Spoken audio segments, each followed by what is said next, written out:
Heads up. Thumbs up, not heads up, thumbs up. Okay, so thanks a lot for being here. This is the second talk on our workshop, The Right to Live, and today talking about abortion prevention. Thanks a lot for to be here. Take your time to go and grab some food. It's lunchtime now. Those who are watching us, like maybe 5 years from now, now it's lunchtime. So we just saw Victor and a very nice presentation on the status of, let's call it status of abortion, how it happens here in Canada, all the numbers, the statistics, and so on. It's quite alarming actually. But then, before moving forward, I'd like to ask you this question, and you may answer that silently, maybe. So, what does Spiritism say about it? So, with all the things that we have studied from the good spirits, what is that? What would Spiritism say about it, about abortion? So, what would Spiritism say about like preventing a life to happen? Is that a good thing?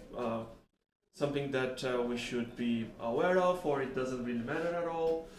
I bet other lives, it's based on what we feel about it, right? We just saw Victor telling a case where a person that was about to commit abortion was trying to find for information. In the end, like if you go for only like medical information, maybe that might make you feel safe at that moment, but how does that translate to your immortal being? It's seeing the problem from a different perspective, right? So if I look to these flowers here, I can see yellow first, but if I turn this way, then the yellow's in the back. So it's a different perspective, right? So let's try to have this different perspective now in this talk. But then, first things first. The Gospel of Jesus, and by association Spiritism, is full of love and comfort. Right? That's because we know very well this is a very it's a topic that moves us a lot, pretty much all of us. And whenever we feel uneasy with that, we gotta remember that the Gospel of Jesus and all the things that we'll be talking here, they bring lots and lots of comfort, and if we're not finding that comfort, maybe we're not looking to the right place where to find it. So that's when we go first things first. Come to me, all you who are weary and burdened, and I will give you rest. Take my yoke upon you and learn from me, for I am gentle and humble in heart, and you'll find rest for your souls. So rest, that peace of mind.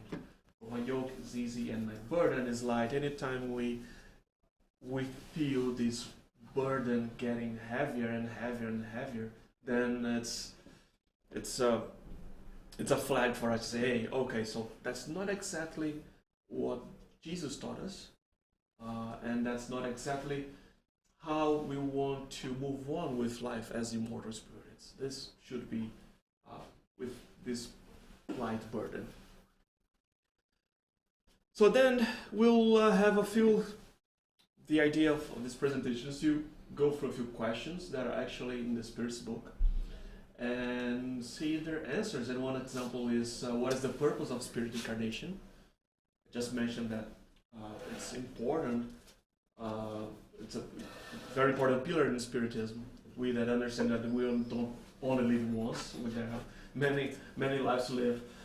And what is the purpose then of a spirit incarnation? And when does the soul unite with the body? It's also like relevant, right? So we're talking about fetuses.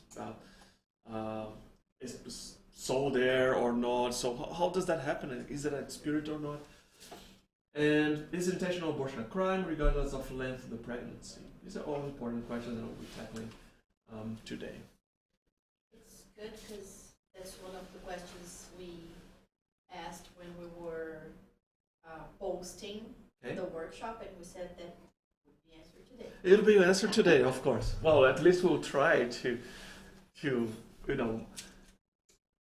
be good windows and let the message go through.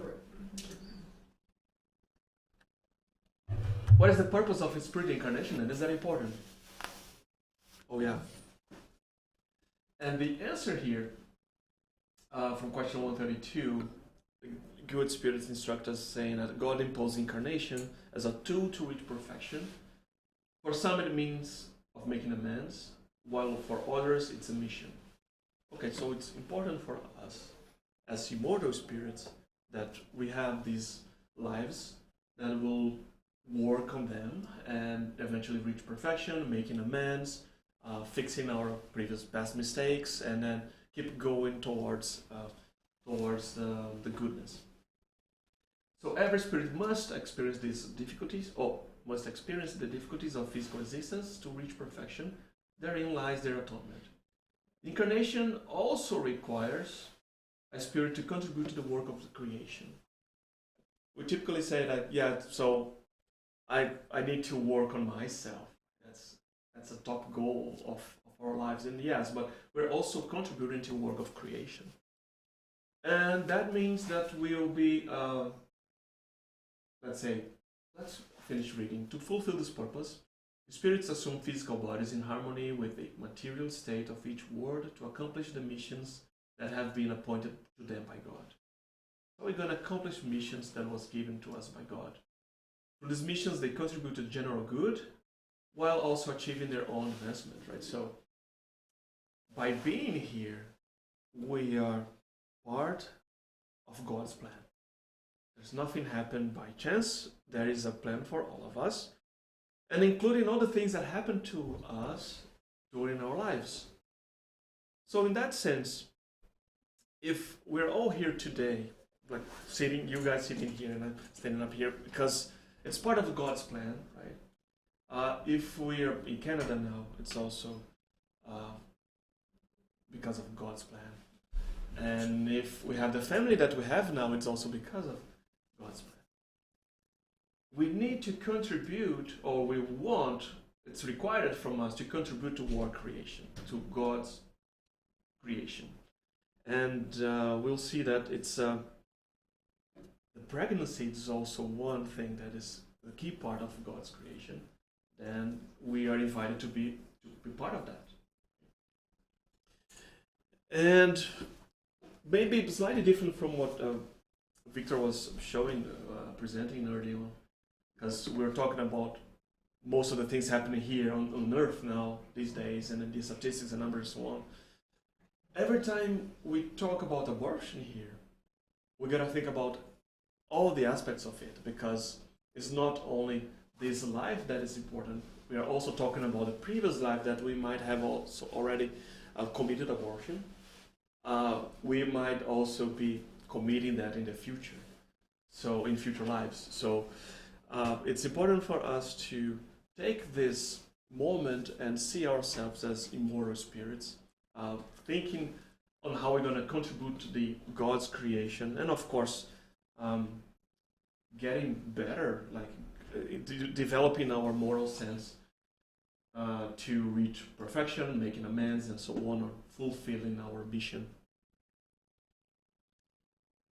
So then, just to simplify that answer, there are two main goals in this incarnation, in any incarnation, is to reach perfection, so making amends and mission. That's when we're going to work to make the best of ourselves and contribute to the work of creation. That's when we're going to be the best to the universe that's surrounding us. And how does pregnancy fits here in this scheme? So pregnancy fits here where there's a chance of another spirit to come to life and eventually fulfill its purpose or making amends. Eventually these amends are among ourselves, our family, and the spirit that's coming. And also to contribute to the work of creation, and the example that Victor gave this morning of Andrea Bocelli, it's one of them. So and it was an abortion that did not happen, and it ended up creating someone that kind of inspired society in different ways. But and just like that, there are many cases, right? So the audience eventually brought like even Cristiano Ronaldo. So. Yeah. That's the one And I we thought even about. know the famous people, right? Yeah. We may not know the everyday people that touch our lives, that... And many more, right? Because if you think about how society was in the past, especially when women had no say on whether they could get pregnant or not, and then the birth control pills came and changed that completely. And now women have a bigger impact on society as a whole, because now it's a choice on when to get pregnant, right?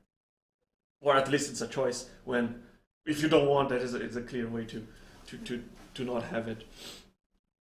But then, what's the purpose of this spirit that is incarnating is to help itself and the universe around. There is another question, 167, that it asks like, what is the purpose of reincarnation? And the answer is just like the same, just shorter. It says expiation and progressive betterment of humankind. That's the purpose of reincarnation. Okay, so that's fine. When does the soul unite with the body? When does that happen?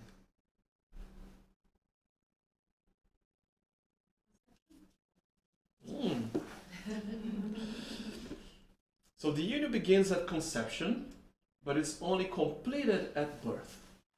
So there is a transition state here, and that's very important to understand. So this linkage starts at conception.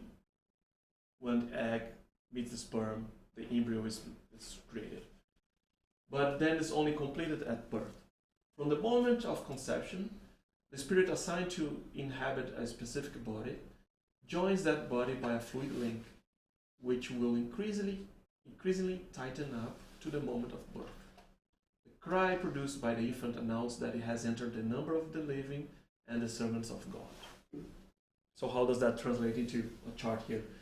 So you have your timeline, conception and birth. Right. Two big milestones for all of us, right? Yeah. So when we're conceived and then when we were born. But this fluid link here is increasingly tightening up. When a person is born, then the link is completed. And the cry produced by the infant announced that it has entered the number of the living and the servants of God. So that's when life starts, and here you have this process of uniting the soul and the body. Okay? And then you have childhood, adulthood, and all the things that will happen in these lives. But then, does a fetus have a soul, considering that the union of the spirit and the body is not fully consummated until birth? Does it have a soul? So spirit is linking with the body, and remember the soul is the spirit incarnated. So, does the fetus have a soul? Because that's not a lame question. It's very important, because when people go through all these decisions on whether do it or not an abortion, they're probably looking for different ways to see, like, is it really alive there, right? Does it have a soul?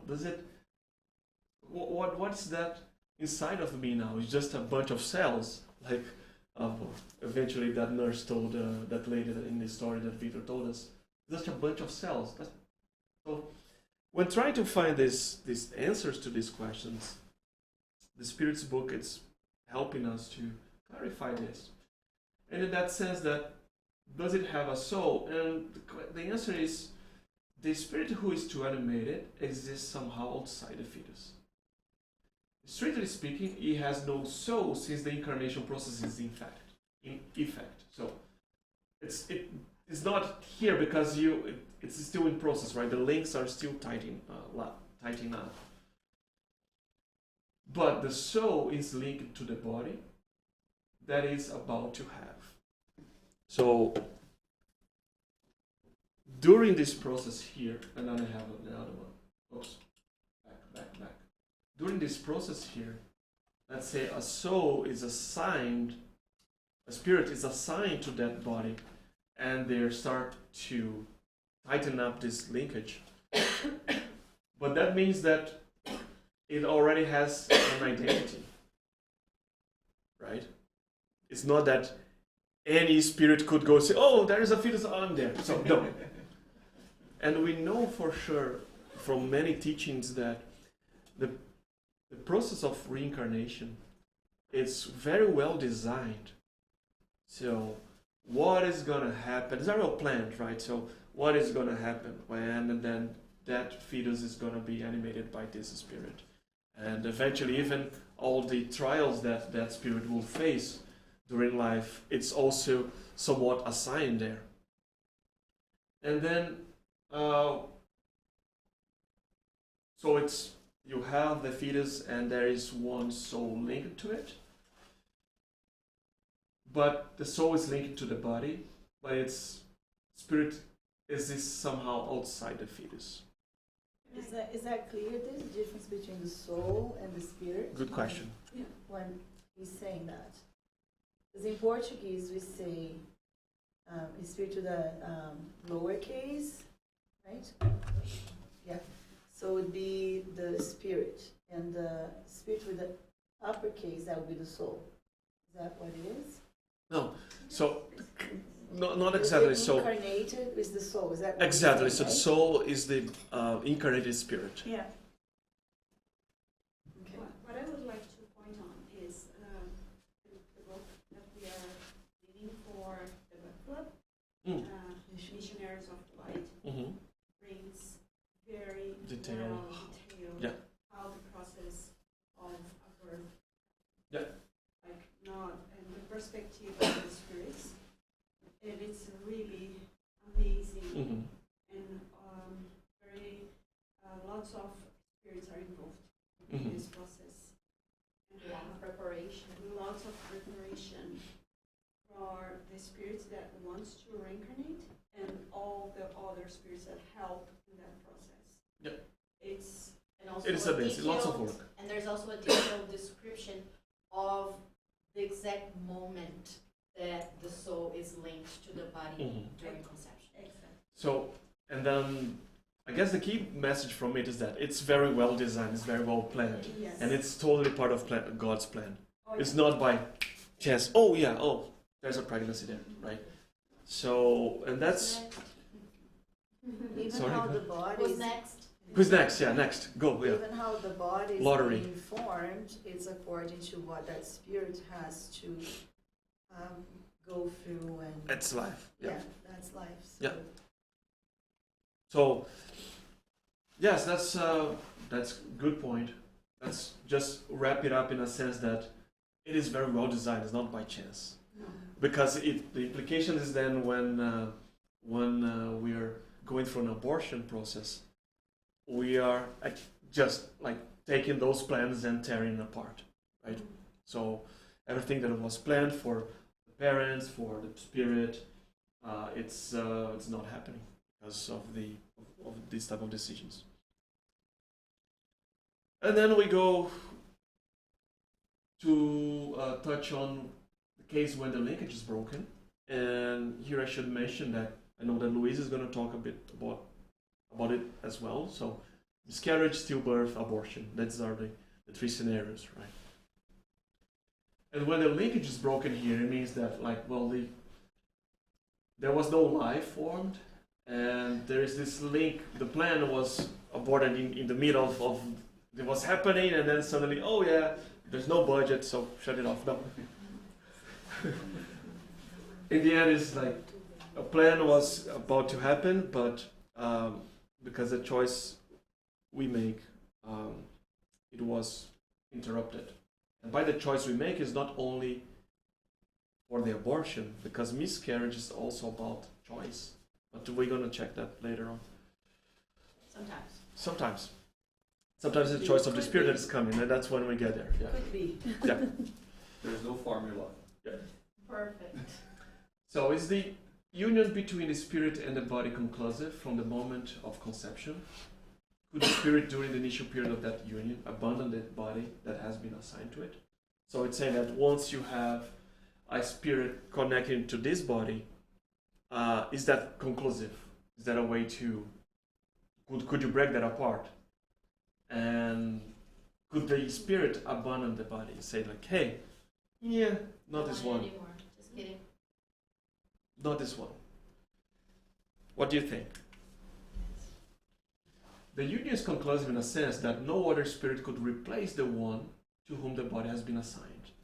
If there was all this plan happened, design of the birth and the conception, and there was one spirit that was assigned to that fetus, that body, and if that didn't work, that spirit say, "Hey, I'm out." It's not that another one is going to take over, right? Because it's customized. Because it's highly customized. Yeah, highly customized. No one can take over your life. No. So in that sense, that body has been assigned to a spirit, but as the link that binds the body and soul, it's very weak, and it's tightened up, like we said. It can be easily broken and severed by a spirit who abandons the trial it had chosen. When this happens, the child does not leave. So the spirit then would abandon the trial from the get-go, right? Yeah. But why there is like statistics that many women, when they have the first pregnancy, they have a miscarriage? And it's super common, and it's probably under accounted for. It's very common, yeah, because there is also always this. It's not only the first one, but like it could happen anytime, right? In the end. My question is, what is like the explanation for that?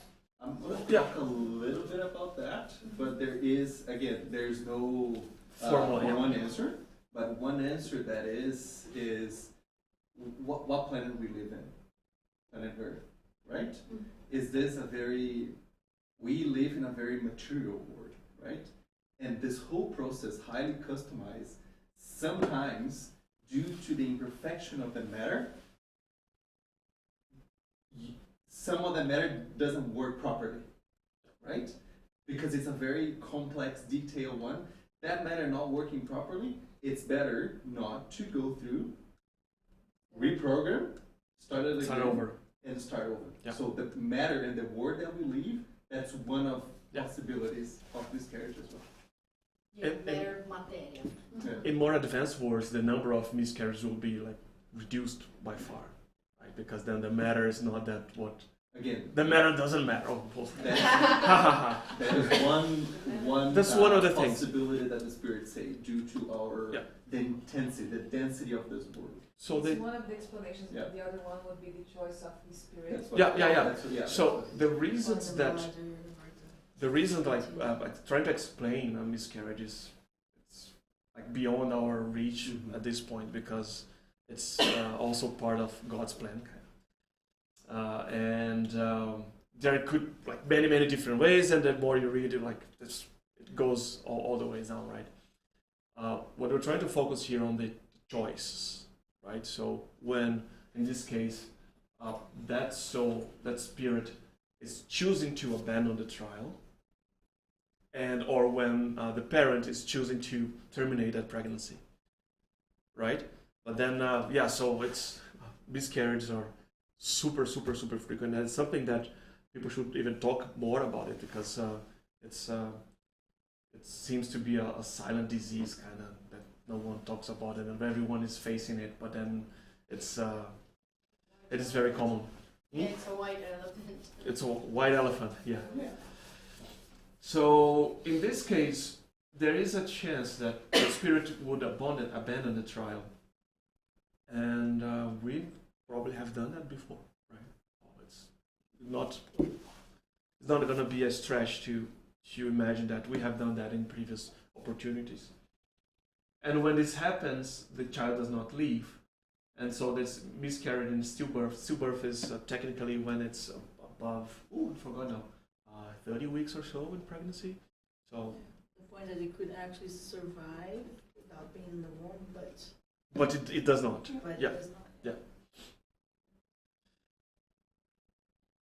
You know, Spirit? Logo em seguida. she wants to know if the stillbirth means that the baby born and then after that. Yes, because It's- after 24 weeks, you can do. There are some pretty violent kinds of abortions, but after 24 weeks, you have to deliver the baby through a C-section. So it is a birth and not an abortion anymore, but because the baby doesn't survive, it's considered a stillbirth, because they do have to do a C-section. But the birth is not here. The baby is alive. They just No. No. In that case, the fetus is not alive. No. No, it's almost saying that it's born dead or it died Yeah. inside the mom's It's- womb, but it needs to have a C-section to remove To remove it, because it is after like. Yeah. I believe it's 24 weeks. Yeah. Okay. There might be. 21 or 24. Okay. 24 is the point that it can survive outside the womb, Yes. but 21 is when they consider that it's not a miscarriage anymore. It's not a miscarriage anymore. Miscarriage is only under 20 weeks. Yes. Yeah, exactly. That's the word. Yeah. So we're talking about. Let's go back here. So there's one other question for 347 that's not here on the slides and saying, can a spirit derive any benefit from incarnating a body that dies a few days after birth?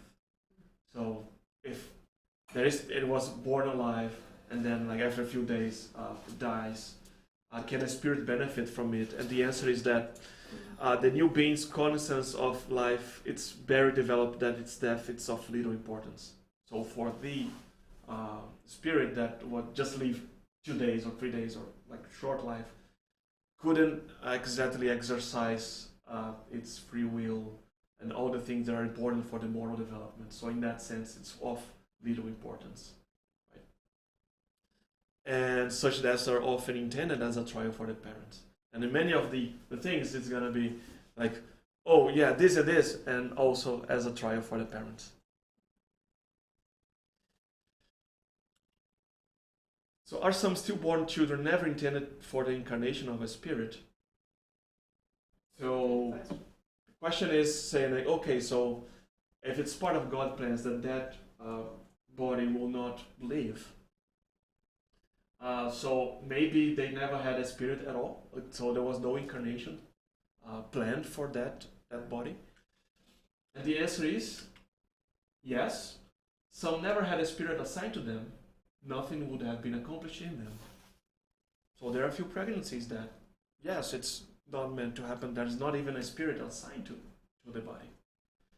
In such a case, the child's arrival is simply a trial for the parents. Again, a trial for the parents. We learn a lot that, and we study a lot, that family is one of the key structures of our society when we're going to develop our moral sense and so on. So things happening that will change the way we relate to our family, or the members of our family, including a soon-to-be child or soon not to be child. These are very important things that happen in our lives too, as a trial for the parents. And the question is, what does that mean to us? But then in that case, not having a spirit assigned is part of the plan. It's part of the plan. Yeah. It's not by chance. Mm-hmm. Right? Because a trial means that the parents will have to go through that experience. Exactly. Without the need of a spirit, like suffering or something. Yeah. That's So in that case, it's not that the spirit abandoned the body. Yeah. It's just that according to the plan, it was not to be there at that's all. the experience that the parents have to Okay. go through. Is intentional abortion a crime, regardless of the length of the pregnancy?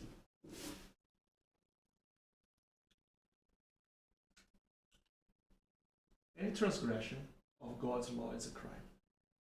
Note that we have this word crime here in the question, right? So it brings a lot of emotions and significance in our society today, right? So are they criminals to God? And the first sentence here is very important one. Any transgression of God's law, it's a crime. What does that mean? Everyone is criminal. That's not the point. The point is that if we are not abiding to the laws of God, we are not fulfilling our mission, or we won't be able to reach our full potential, which is to be good. And any transgression, like about this size or this size, it is a crime on God's law.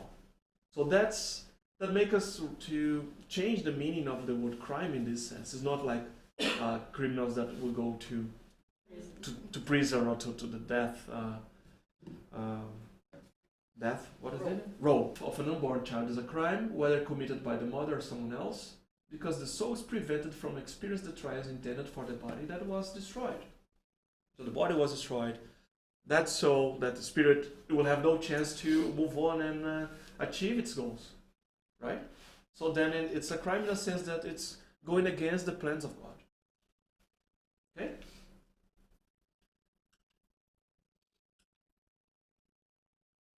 Sometimes the human laws are pulling us towards a direction that is not exactly in resonance with God's law. Right? And a few things here of these workshops, actually I guess them all touch on this difference between the laws of God and the laws of humans. We're talking about like the marijuana legalization. We're talking about drug addiction. We're talking about suicide and so on. Euthanasia, it's probably soon to come as a theme in the workshop. And then these are the different things that we need to separate. Like this, can God prescribe? Can God have prescribed to mankind in one age what He has forbidden in another? So, question is it because laws of Canada now say like it's legal, not legal, so we have clinics doing abortion? Does that mean that it is abiding to God's law? And that's not exactly the case. Okay? God, oh yeah, I forgot about that. No.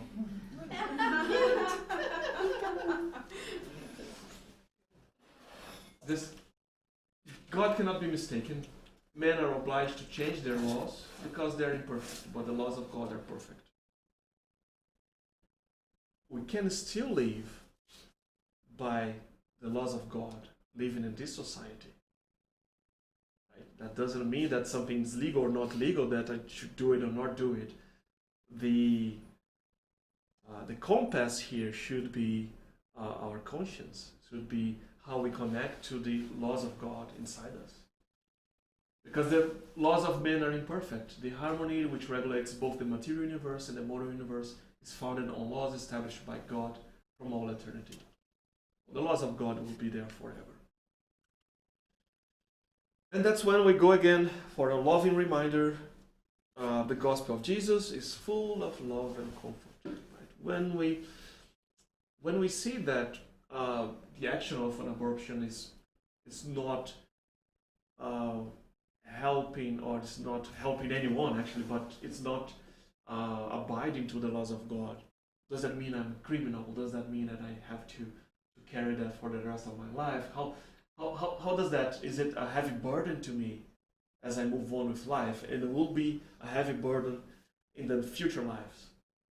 And the answer is clear here when Jesus says that His burden is light, His yoke is easy. So His guidance, His direction, it's easy to follow. It's the natural thing to follow. And the burden should be light. So, in the Spirit's book, question 359, when the life of the mother is at risk, the birth of a child, is that the same? Oh yeah. When the life of the mother is at risk by the birth of a child, is it a crime to sacrifice the child to save the mother? What do you think?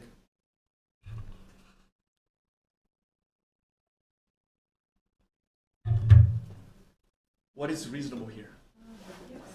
That's another question that we asked in the publications. Yeah. Thank you, Hans. Yeah. And what is reasonable here? Or what is reasonable here? It is better to sacrifice a being that does not yet fully exist than a living being. It makes sense. Right? Should I say but here? I wouldn't say but to the teachings of the good spirits, right? That's not the case. What I want to call the attention of is that how we tend to use these as an excuse to just soothe our conscience, right? And sometimes when we trust blindly doctors or the societies in general, oh yeah, it's a risk. Like that page that Victor showed, like, if you abortion is 10 times safer than continue the pregnancy. Like, what is that? But and then you can have, of course, cases where the mother is at risk. There's a real risk involved, and yeah, so no, that pregnancy shouldn't continue, right? Because you don't want to expose the mother to unnecessary risks. But where to draw the line is the point, right? Because every pregnancy will... What means the risk? What is the risk? So where to draw the line, and that's when it comes to our own conscience and our own decisions. So is it every pregnancy will carry risk, like 10% risk, 50%, like, we don't know, you name it, whatever number it is, there is a line that needs to be drawn and say, okay, above that, it's super risky to the mother, so let's pull it down, let's terminate the pregnancy. Or it's 10% risk and the mother does not want the baby anyway, and the father is putting pressure to take it out. So yeah, so there's a risk to me, so take it out. That's. We also need to remember that this book was written over 160 years ago. At that time, a risky pregnancy meant something completely different than what we're talking about here right now. Yes. So it's great that you're putting that into context, because, like you said, sometimes where do you draw the line? Yeah. What is a real risk to the mother and... Exactly. And sometimes, even for the mother, it's different what they see as a risk. Yeah. Yes. There are so many cases of mothers that discover breast cancer or some kind of cancer while they're pregnant, and they decide to not terminate the pregnancy, to do treatment. And then they go on, but for some, I mean, again, we're not here to judge, but it's also a choice. Yeah. Whatever is the case. Yeah. And again, for each person, it might be a little bit different what the risk means. And I guess the medical doctors, they will tell what is the physical kind of risks. Again, can you imagine doing a C-section in that time? Yeah, no.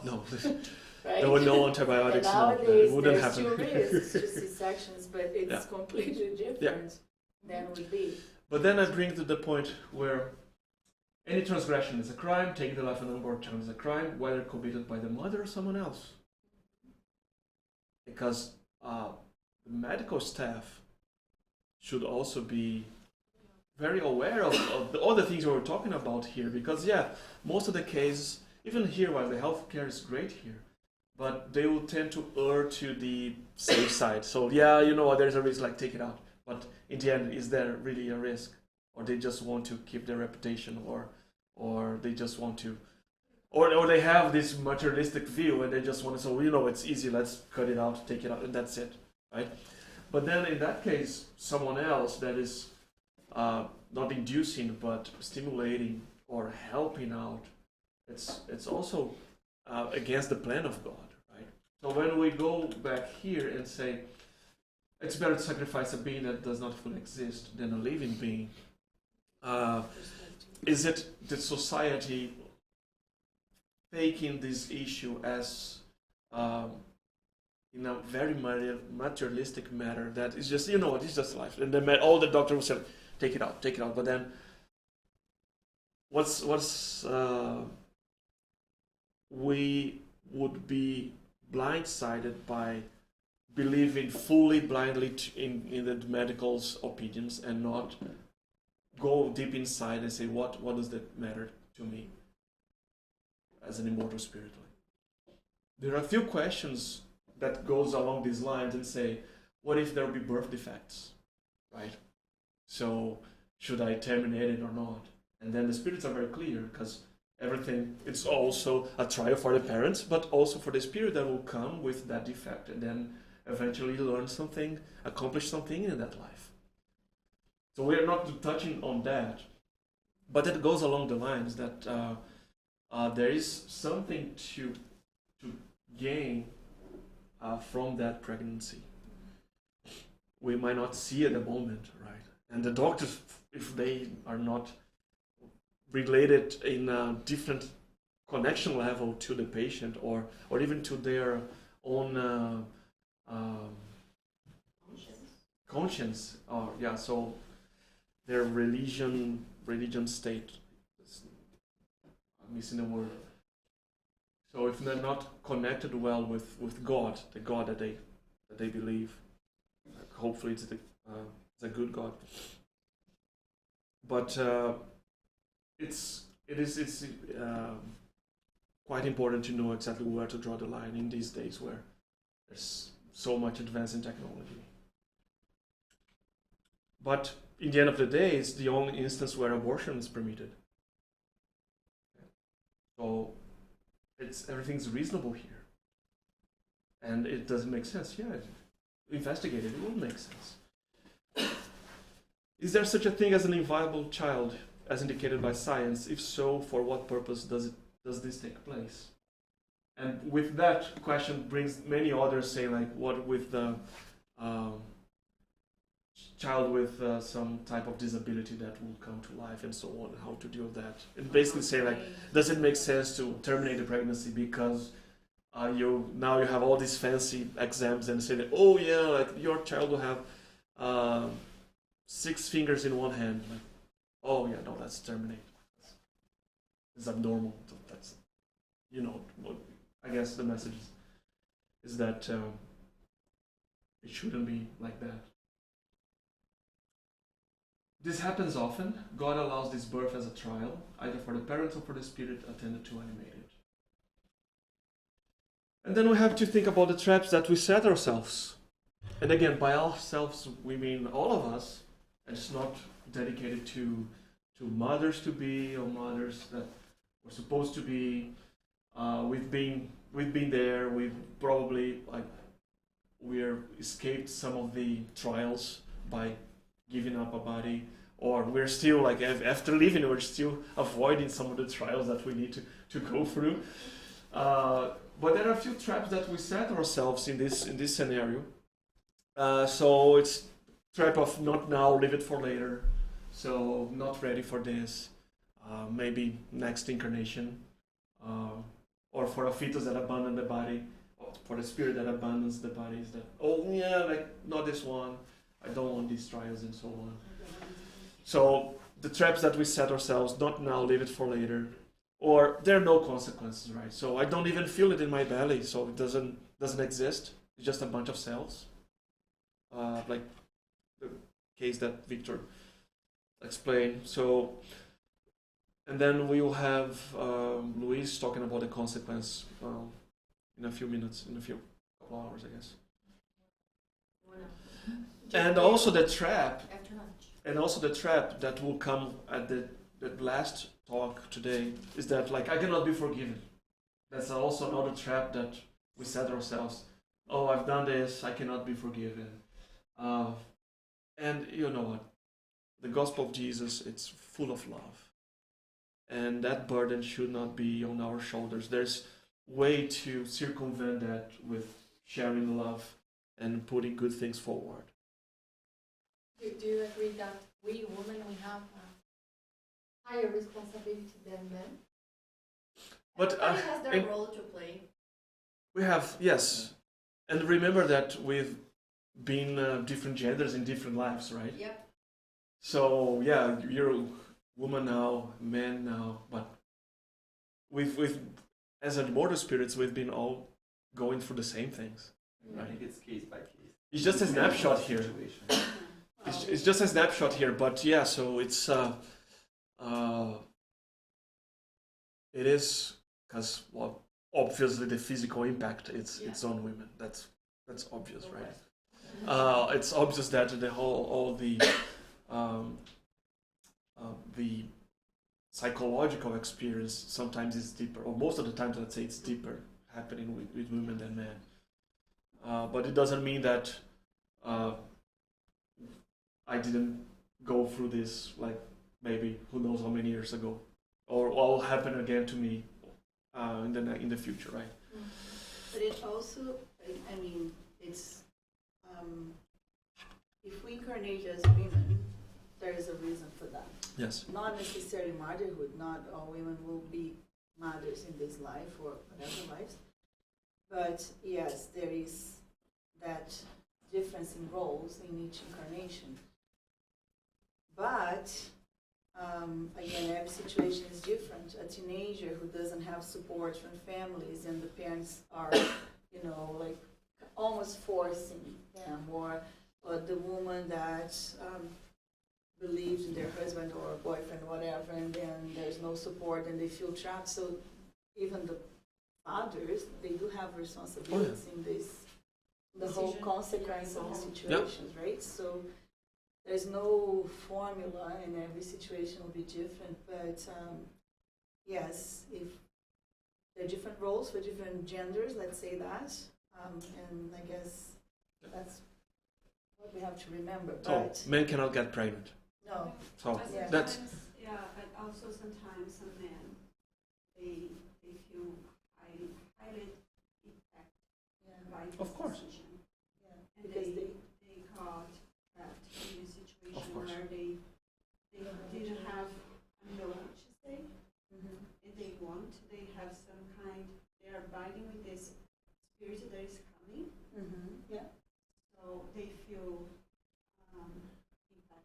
we're going to see a case. Of course. We're going to see a case when I talk about consequences. There is a case of a drastic result, not only for the mother, the father, and the only child that she had.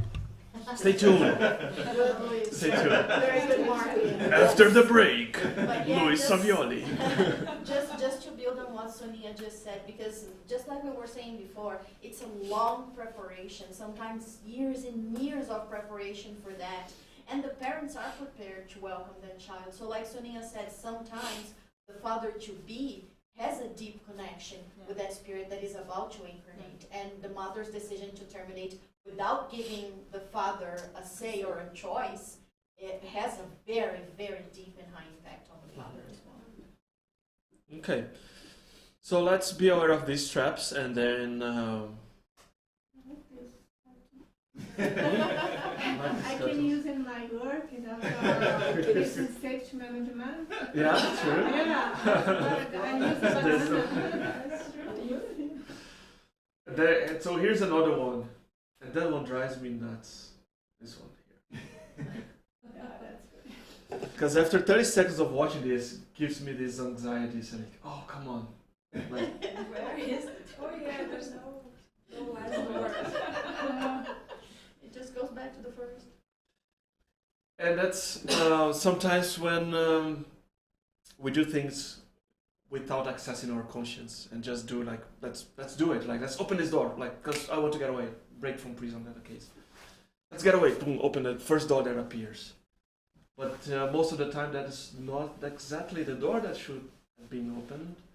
And we'll know that's what this feeling of this anxiety of, let me try this, let me try that, with no true guidance, with not accessing the laws of God in our conscience. That's what drives most of the decisions we're taking in this world here.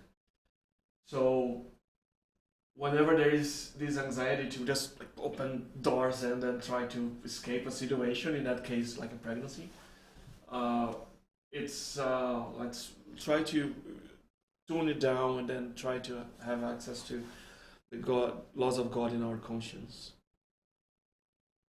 That drives me crazy. Yeah, you can say things like Yeah, this. Can we move on to the next slide? But that's the feeling, right? It's what I like about that one is it is this feeling that, hey, come on, like move on. Don't try this again. You know, like try do something else. Yeah, The answer is not. You're doing whatever without thinking about it, and it's not taking you anywhere. Yeah. So then let's conclude.